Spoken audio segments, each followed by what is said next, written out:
An off-duty police officer charged with the murder of a black man during a traffic dispute was today found not guilty of both murder and manslaughter. Now, this is the story of Wayne Isaacs. And back in 2016, this New York City police officer, Isaacs, who was off-duty, shot and killed a man named Delrawn Small during a road rage incident, or what is considered a road rage incident. Now, according to Mike Small, 37, his girlfriend, Zaquanna Albert, and their infant son, and at least one of Albert's 2 daughters, drove through Brooklyn to meet up with family to celebrate the holiday. This is July 4th. However, before they reached their destination, Small encountered the 2002 Nissan Altima driven by Wayne Isaacs, a 37-year-old 3-year veteran of the NYPD. At a stoplight, Small apparently exited his vehicle to argue with Isaacs, and the incident escalated to violence. Now, allegedly, of course, Small was cut off by Isaacs earlier, and Small was very, very angry, justifiably angry, and he got out to confront the officer, the off-duty officer, in his car at a stoplight. What happened is that while Isaacs was there, he had come up to and Small had come up to the window. Small was shot 3 times and killed by Mr. Isaacs by his using his service weapon, by the way.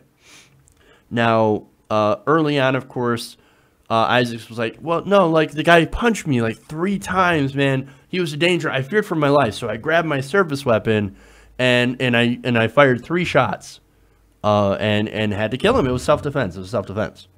Well, later on, there was video surveillance that showed that Small, while approaching Isaac's vehicle, he was shot within seconds of reaching the driver's side window.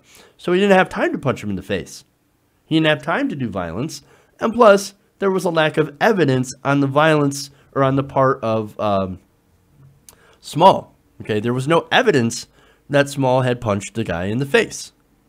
So there was nothing.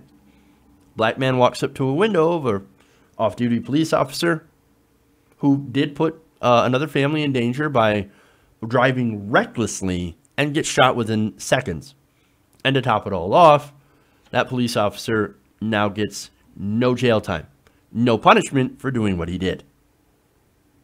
Wow, that's insane. So look, the charges were murder and manslaughter. Now look, I realize, and I have a limited knowledge of the justice system, so forgive me, but as far as I know, you do need to have a really high bar to prove murder. Totally understand that. And that is one of the things that you should prove to have a high bar. There has to be premeditation. Now, in this case, it didn't seem like there was premeditation. It seems like, oh, black guy comes at the window, I'm going to shoot him. Because, I don't know, I'm scared or something. I don't know. I don't know why, but it doesn't seem like it's premeditated. But here's where my limited understanding comes into play. So, yes, it wasn't premeditated, so it's not murder. But why wasn't it manslaughter? Why wasn't it involuntary manslaughter? Okay, if he was afraid that something was going to happen, so he fired in what he called self-defense, well, that's still manslaughter. You still kill somebody, right? So why wasn't he convicted on that charge? Why was he acquitted of both manslaughter and murder? And so from what I read, there doesn't seem to be a lot of details here that would clear up the questions I have. For example, why didn't they pursue just a charge of manslaughter? Why did they go for murder when that's actually so much of a higher bar where you actually have to prove intent? That seems weird. Why not? Okay, the other question that I have. Why did the officer feel compelled to shoot this person who was approaching his window? I don't know. Was there any sort of racism or racial profiling? Did that have anything to do with him shooting Small within seconds of him reaching the window? Those are the kinds of questions I'd like to have some answers to. And maybe it might help me to understand why, or what seems to be a case where this officer should have faced at least some time for killing an unarmed black man for no reason. The man was not engaged in criminal behavior. All he was doing is confronting a reckless driver. Now, look, okay, so this is going to sound a little controversial, right? But here's an aside. This is why I don't do stuff like that. Now, the situation is obviously not the same, and I'm going to point it out very, very clearly that this is in no way blaming the victim, okay? But see, I realize, I know that we live in a country with more guns than people, right? I feel like everybody, it's possible that everybody I see on the road has a gun in their car. And I feel like they're literally seconds away from murdering somebody who does anything wrong. Cuts them off in traffic, goes too slow in the fast lane. You don't know. You don't know. So I'd rather not like to go and start fights, right? I don't want to get shot and killed over something as stupid as road rage. And that's what's sad about this country is you don't know. You don't know who's got a gun. You don't know who's got an anger problem. A good guy with a gun is seconds away from turning into a bad guy with a gun. That is a big problem. Now, in this case, I understand why Delrawn was angry. He was justified, but again, the officer was not justified in killing him. There was no justification. Now, of course, you'll get some people saying, well, what would you do if you saw a black guy come into your window at a stoplight? Well, I wouldn't shoot him. I mean, look, personally, I know I wouldn't shoot them because I don't own a gun. But look, for some people, I can understand why that might be a tough question. But see, what you have here is an issue where someone was ended up being needlessly killed by someone who should have known better. Again, let's not forget that this guy was a police officer, a 3-year veteran of the NYPD.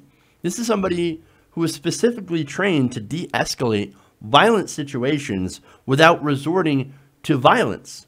In this case, though, it seemed like violence was the go-to. Now, I don't know if that has anything to do with him being a cop or having to do with anything about racism. I don't know. But look, he should know better because he should have been trained better. Of course, maybe that's one of the main problems here is police training. I mean, a lot of cops are now taught to shoot first, especially if it's a black guy. So I don't know, maybe his training didn't help. But either way, man, this feels like a huge miscarriage of justice. And I don't know.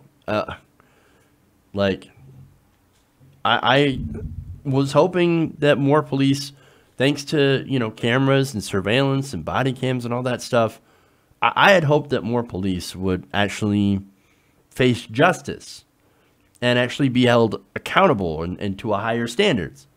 But unfortunately, we've got a long way to go.